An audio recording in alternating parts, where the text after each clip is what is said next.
Olá, vamos dar agora a continuação do estudo das políticas de saúde no Brasil, contexto histórico, seguindo com o Brasil Império, de 1822 a 1889, um período que não mudou muita coisa em relação ao Brasil colônia, mas temos alguns pontos a considerar.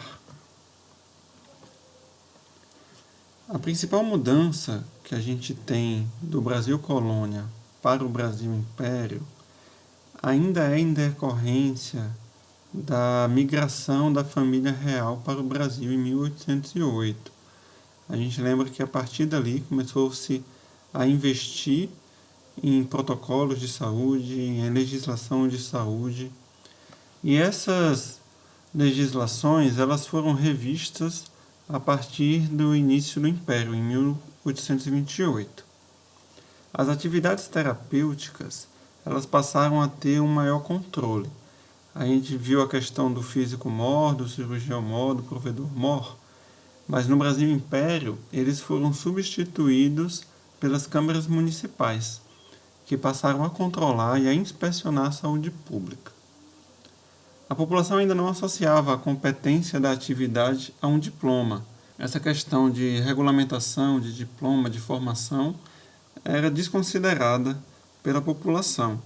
Então, qualquer pessoa que se dissesse de alguma forma um curandeiro, um boticário, um médico, conseguiria de alguma forma fazer com que a população aceitasse o seu tratamento. Esses 100 anos, de 1800 a 1900, a situação de saúde do Rio de Janeiro e das principais cidades brasileiras era muito ruim. As principais doenças que acometiam a população nessa época eram a varíola, febre amarela, peste bubônica, febre tifoide, cólera, sem contar aqui também a malária no norte do país, que assolava demais a população, e a tuberculose também, que não foi apontada, mas também estava entre as doenças que mais assolavam a população brasileira. Em decorrência dessas epidemias, e também com a evolução da ciência, que a gente vai ver depois, o governo brasileiro passou a considerar questões higienistas voltadas para mudanças de padrão de comportamento da população. Então, muitas dessas doenças, como a cólera, por exemplo, está muito relacionada ao ambiente, à qualidade de vida, à manutenção da limpeza, da alimentação, da lavagem de alimentos. Então essa onda higienista nesse século XIX, ela veio com muita força, financiada pelo próprio Estado, onde começou-se a falar de política de saúde brasileira, que tem aqui um entrelaçamento com as políticas sociais. Juntamente com a questão da onda higienista, veio também a questão da vacinação. A vacinação ela teve, a princípio, uma resistência por parte da população. É algo novo, algo desconhecido, mas a evolução tecnológica trouxe esse benefício, que por muitas vezes teve que ser imposta à população, à força mesmo, por se tratar de um tratamento até certo ponto traumático, né? Você enfiar uma agulha em alguém não era algo que a população aceitava. De qualquer forma, o Instituto Vacínico do Império ele foi estabelecido, esse é um marco histórico importante, e ele teve que trabalhar tanto a prática como o melhoramento e a propagação da vacina. E a propagação da vacina muitas vezes acabava incluindo a força, que a gente também vai ver mais tarde em outro momento. Esse mapa aí é o mapa da vacinação praticada no Império desde julho de 1855 até junho de 1856. Então é bem interessante a gente observar que nessa época já era feito um controle, um registro, onde você tem aí as províncias, municípios do Rio de Janeiro, Bahia, Pernambuco, né? Você tem Paraíba, Paraná, São Paulo, e a quantidade de vacinas realizadas por sexo, masculino e feminino, as condições, o resultado da vacinação.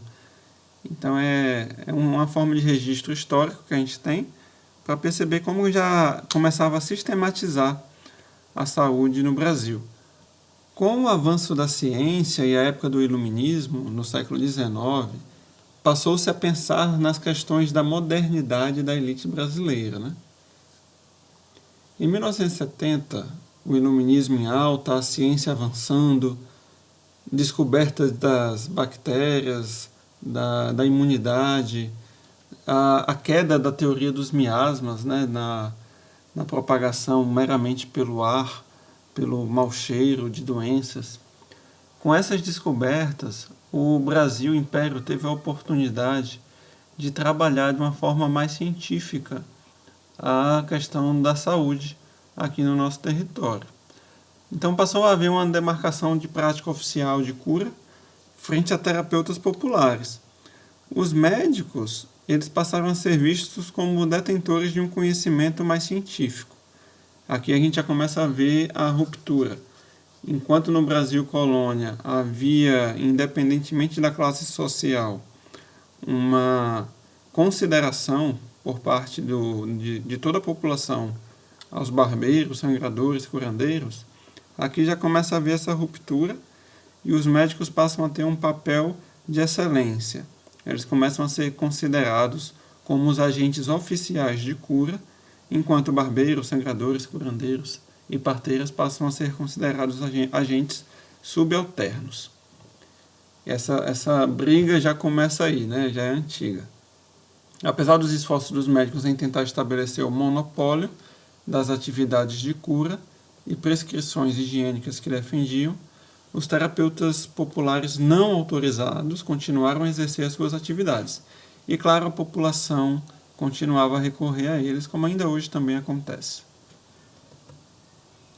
Essas imagens, elas trazem para nós a lembrança da Revolução Industrial, século XIX, onde houve uma substituição da mão de obra artesanal pelas máquinas.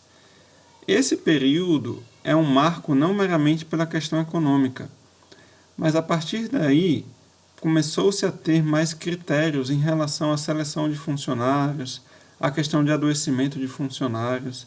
Então, um funcionário doente é uma produção a menos. Como as políticas sociais começaram a proteger o trabalhador, os donos de indústria também exigiram do governo que eles também fossem protegidos. E a forma que tinha de se proteger era o quê? Prevenindo, de alguma forma, doenças dos seus funcionários. Então, o governo começou a pensar em políticas de saúde para prevenir o adoecimento de funcionários das indústrias e que, de alguma forma, a produção industrial continuasse, não tivesse nenhum prejuízo na produção.